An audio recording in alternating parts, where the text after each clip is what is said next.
I've got a bizarre story that I just have to share with you.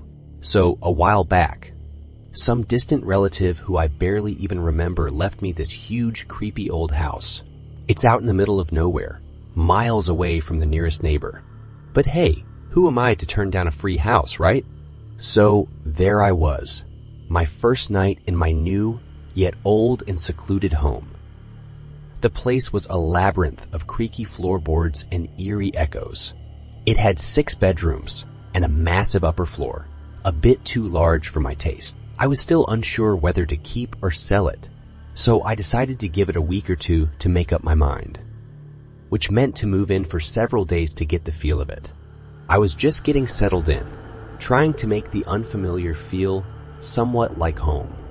After a day of unpacking and exploring, I hit the sack, bone-tired and ready for some solid shut-eye. I was just about to fall asleep when I heard it for the first time.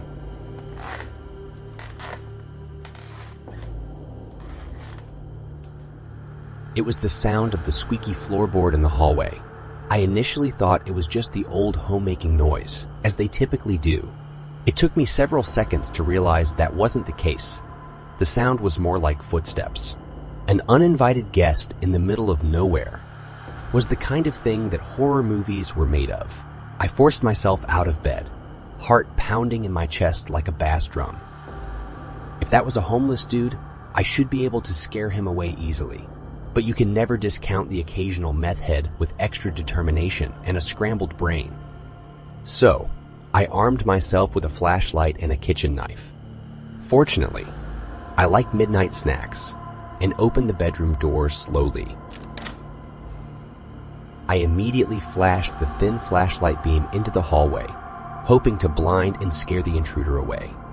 But the hallway was empty. No burglar, no uninvited guest, not even a ghost. Just an empty, quiet hallway. Maybe it was indeed the old house squeaking and crackling in the night after all. I checked the doors and windows and they all seemed fine. But I was certain I didn't imagine the noise. Anyway, I was too tired to play Sherlock Holmes at 2 a.m. So I decided to get to sleep. I made sure to lock the bedroom door beforehand. The following day, I investigated the home more thoroughly, hoping to shed some light on the nature of the noise. No success. The night came, and this time I went to bed later. I made sure to double-check all the locks, pushed a chair against my bedroom door, just for good measure, and went to bed with a baseball bat within arm's reach. I had barely closed my eyes when I heard another noise. It sounded like a repeated thud coming from the kitchen. This time, there was no mistaking. Someone was making that noise. It wasn't the home. My heart skipped a beat as I realized someone was actually in my house, and I was pretty much locked up inside. I reached for the baseball bat and held it tightly, ready to bash some uninvited heads. I slowly opened my bedroom door and peeked into the hallway in silence, waiting for the noise to repeat. I could clearly hear movement in the kitchen, and it sounded like there were at least 2 people. But the hallway was getting darker toward that area, and I couldn't see anything. I knew I had to do something, at least take a peek and see who that was. Before that, however, I called 911 just to be sure, and waited for about 5 minutes.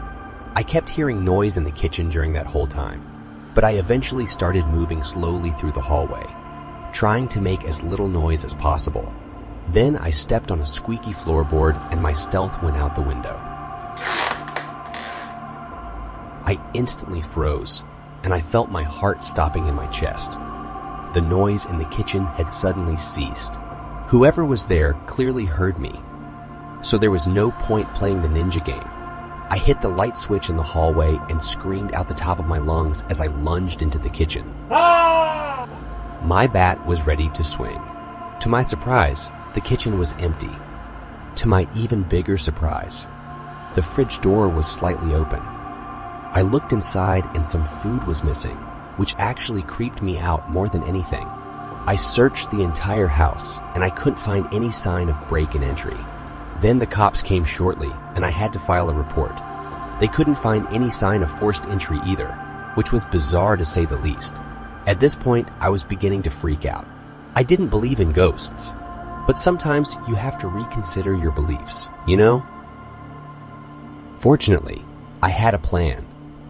The next day, I got 3 indoor cameras and placed them strategically in the hallway, living room, and kitchen.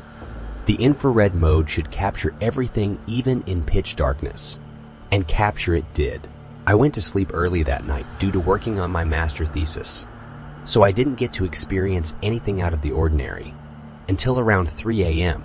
when a loud noise woke me up abruptly.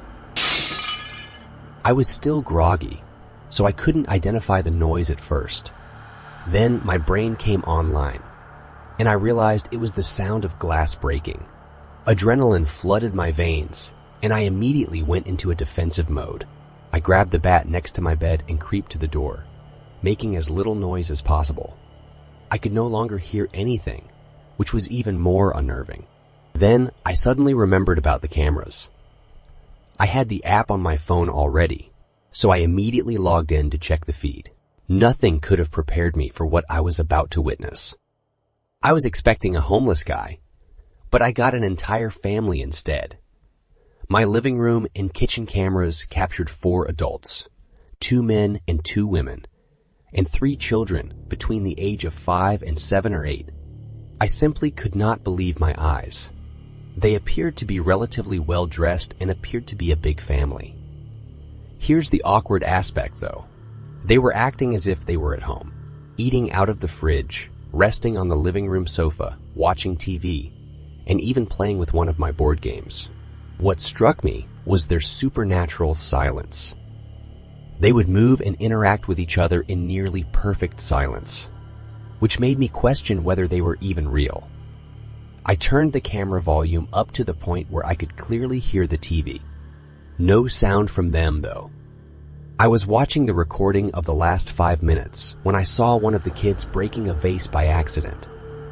This caused all of them to rush into the small hallway leading from the kitchen to the maintenance storage area in perfect silence. They didn't return into the camera view, which made no sense. The storage area was very small and couldn't fit more than 2 children or an adult, maybe. There was also no door, not even a window, to the outside. So there was virtually nowhere for them to go. I kept watching the cameras to make sure they won't return. I slowly opened the door and advanced through the hallway into the kitchen. Everything seemed in order with the exception of the broken vase in the living room. I slowly and silently made my way to the storage room, getting as close as possible and listening closely. I didn't hear anything at first, and then I did. There were clear thudding sounds, as if something or someone was moving there.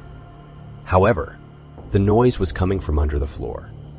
I freaked out, but kept my cool and backed down into my bedroom to call 911. Long story short, the cops came and they unveiled a truth that I still find hard to believe to this day. There were 9 people living under the house's floors, into a hidden living quarters that was impressively complex and cozy. The subsequent investigation lasted for approximately 3 months, and the findings were surreal, to say the least. Apparently, those people were living there for 19 years, and there were multiple generations sharing the same space. They have been coexisting with my dead relative for nearly 2 decades, without him being aware of their existence. The officer on the case informed me that they were part of a religious cult that taught their children that there are 2 types of people, the ground dwellers and the underground dwellers, and that the latter would live on the expense of the others. And that's how things are everywhere in the world. Apparently, they did so to protect their children from the world, which, if you ask me, destroyed their lives even more. The entire story was too uncanny for me to swallow, so I sold the house and never stepped foot into that neighborhood again. Last time I heard, the adults were standing trial for child abuse, among other things.